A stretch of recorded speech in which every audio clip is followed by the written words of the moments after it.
KZ Guy 2 here, No Nonsense Know-How. 2008 Mazda 3 thermostat replacement. Try to be real quick here. Since there's already a few other videos online, I'm going to try to keep this short and sweet and just show you what you need to know. P0128, coolant not getting up to operating temperature, so you're going to need yourself a new thermostat. They come with the housing. I'll put a link in there for the part on Amazon. It's going to be held on with 3 8mm bolts. And it's going to be located right there, nice and easy to get to.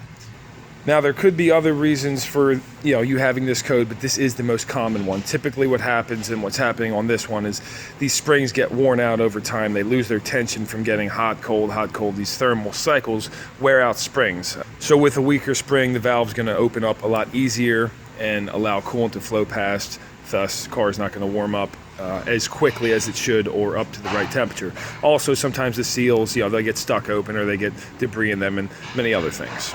So while we're not going to go into how to exactly diagnose that your thermostat's bad, super common problem on this car, by the way.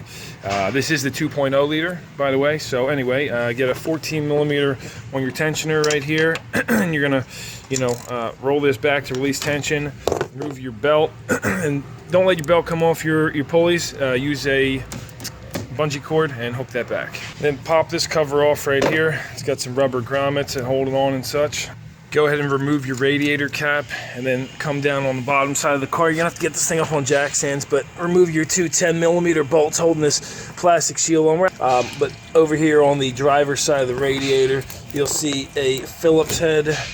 Driver's side of the radiator on the bottom, you'll see a Phillips head drain screw like this. Take that out and drain your coolant into a pan. Jumping back over here, remove these 3 12mm bolts holding your tensioner on. Alright, so for these clamps, pair of channel locks or slip joints like this seem to work fine for me.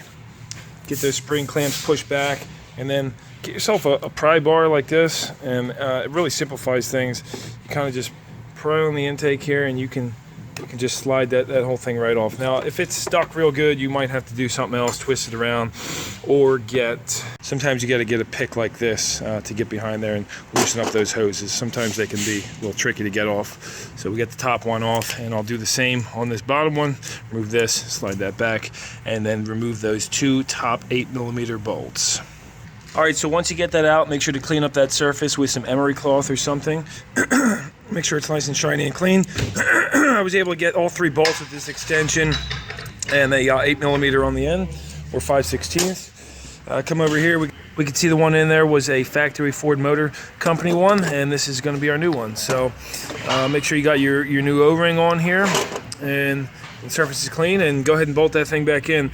Got one assembly tip for you here. Put all 3 screws in here, and put a dab of silicone just on the outer part right there, away from the O-ring, and don't get it on the O-ring. And then go ahead and slip this down in there, and then come in with your other hand and use your extension, and you can get that in there no problem. So, and if these spring clips are not too rusted and they're in good shape, you can reuse those. But if they are, you go ahead and use these aftermarket worm gear clamps. I do prefer using these if they're in good shape, because they're auto tensioning, and they keep tension on the hose even as the hose breaks in.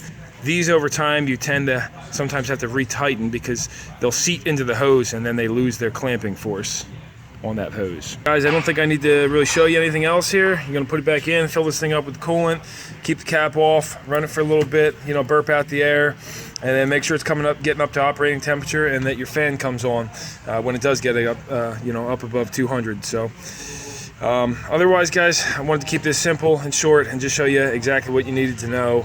Assembly's the reverse, and I really am confident that when you take this apart, you're gonna be able to put this back together, no problem. So, if not, there's a couple other 10 and 15-minute long videos on there that are a little bit more comprehensive and probably go into some of the diagnostics of it. A bad thermostat, can cause other codes too, like the p0126 and some other odds and ends as well. So anyway, KZ Guy 2, No Nonsense Know-How. Give me a thumbs up if it helped you out, and thanks for watching, guys.